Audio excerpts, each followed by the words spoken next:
இப்போ ட்ரெண்டிங்கில் இருக்க இந்த மாதிரி ப்ளவுஸில் பேக் பார்ட்டில் நெட் பேட்சர் கொடுத்து எப்படி நெட் ஃபினிஷிங்கில் பண்ணுறது அப்படின்னு பார்க்கலாம் வாங்க. அதுக்கு வந்து நம்மளோட நெக்கோட ஹைட் வந்து 3 இன்ச்சு கொடுத்துக்கிறேன். அதே மாதிரி நெக்கு வித்து வந்து 3.5 கொடுத்துக்கோங்க. நெக்கு ஹைட்டையும் நெக்கு வித்தையும் இந்த மாதிரி ஜாயின் பண்ணதுக்கப்புறம் நம்ம நெக்கில் வந்து ரவுண்ட் நெக் வந்து ட்ராப் பண்ணிக்கிறோம். அதுக்கப்புறம் மேலேருந்து ஒரு 1/2 இன்ச்சு ட்ராப் பண்ணிக்கோங்க. கீழேருந்து ஒரு 3.5 இன்ச் மார்க் பண்ணிக்கோங்க.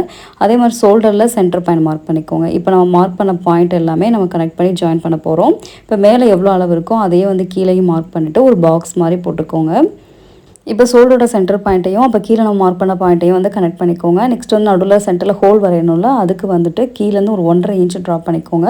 இப்போ கீழேருந்து 1.5 இன்ச்சு ட்ராப் பண்ண பாயிண்ட்டையும் மேலே நம்ம வந்து 1/2 இன்ச் ட்ராப் பண்ணியிருக்கோம், அந்த பாயிண்ட்டையும் நம்ம நெக்கு வித் எவ்வளோ ட்ராப் பண்ணியிருக்கோமோ அந்த பாயிண்ட்டை மேலே கீழேயும் மார்க் பண்ணிட்டு அங்கேயே ஒரு பாக்ஸ் மாதிரி போட்டுக்கோங்க. அதுக்குள்ளே தான் இப்போ நம்ம வந்து ட்ராப் பண்ண போகிறோம். இதில் வந்து நம்ம ஒரு லீஃப் டிசைன் மாதிரி போட போகிறோம்.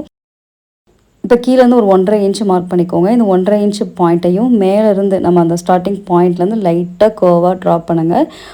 இப்போ அவங்க ட்ராப் பண்ண சரியாக வரல அப்படின்னா நீங்கள் திருப்பி பென்சிலில் ட்ராப் பண்ணி பார்த்து கரெக்டாக ட்ராப் பண்ணிக்கலாம். இப்போ இந்த மாதிரி ட்ராப் பண்ணி எடுத்துக்கிறேன். இது கூட வந்து நம்ம பேட்டர்ன் போடுறப்ப சேம் சேர்த்து தான் நம்ம மார்க் பண்ணி கட் பண்ண போகிறோம். இப்போ வந்து மேலே ஷோல்டர் லைன்லாம் ஆம்ஹோல் லைன்லாம் வந்து நெக் லைனில் எல்லாத்துக்கும் சீம் அலவன்ஸ் கொடுத்து கட் பண்ணி எடுத்துக்கோங்க. இதில் நம்ம டபுள் கலர் கொடுக்க போகிறோம். ஒன்று வந்து நெட்டு, இன்னொன்று நார்மல் ஃபேப்ரிக். இதில் வந்துட்டு நீங்கள் அந்த அந்த பாக்ஸ் மாதிரி போட்டிருந்தோம்ல அந்த பார்ட்டை வந்து கட் பண்ணி எடுத்துக்கோங்க. அதே மாதிரி லீஃப் டிசைனையும் கட் பண்ணி எடுத்துக்கோங்க. இப்போ நெட் ஃபேப்ரிக் எடுத்துக்கோங்க. நெட் ஃபேப்ரிக் வந்து நம்ம டபுள் லேயராக இருக்க மாதிரி ஃபோல்டு பண்ணதுக்கப்புறம் நம்ம ஏற்கனவே கட் பண்ணி வச்சுருந்தோம்ல அந்த பேட்டர்ன் எடுத்துக்கோங்க. கீழே ஒரு 1.5 இன்ச்சு, சைடில் ஒரு 1.5 இன்ச் இருக்க மாதிரி அளவுக்கு கட் பண்ணி எடுத்துக்கோங்க. நம்ம சென்டரில் லீஃப் டிசைன் மார்க் பண்ணியிருந்தோம்ல அதையும் வந்து நீங்கள் ஃபினிஷ் பண்ணி எடுத்துக்கோங்க. நான் நெட் ஃபேப்ரிக்கில் அந்த லீஃப் டிசைனை ஃபினிஷ் பண்ணி எடுத்துட்டேன். நெக்ஸ்ட் நம்ம நெக்கு மார்க் பண்ணியிருந்தோம்ல அதையும் வந்து நம்ம கட் பண்ணி எடுத்துக்கலாம். நெக் கட் பண்ணுறதுக்கு நம்ம வந்து நார்மலாக கட் பண்ணுவோம், அதே மாதிரி கட் பண்ணி எடுத்துக்கோங்க. கட் பண்ணிவிட்டு கிராஸ் பீஸ் வந்துட்டு ஒரு 1.5 இன்ச்சுக்கு அளவுக்கு வந்து நெட் ஃபேப்ரிக்லேயே எடுத்துக்கிறேன். இந்த மாதிரி நெட் ஃபேப்ரிக்கில் ஒரு 1.5 இன்ச்சு கிராஸ் பீஸ் எடுத்து அதை வந்து ஃபோல்டு பண்ணி நம்ம எப்பயும் கிராஸ் பீஸ் தப்போல அதே மெத்தடில் தச்சு எடுத்துக்கோங்க. இப்போ நெட் ஃபேப்ரிக்கில் ஃபினிஷ் பண்ணதுக்கப்புறம் நம்ம சைடில் ஒரு பேட்டர்ன் கட் பண்ணியிருந்தோம்ல அதை வந்து லைனிங் ஃபேப்ரிக்கில் போட்டு அதில் இருக்க அளவு அப்படியே மார்க் பண்ணுங்கள். ப்ளஸ் வந்து 1/2 இன்ச் சீம் அலவன்ஸ் மட்டும் கொடுத்து கட் பண்ணிக்கோங்க.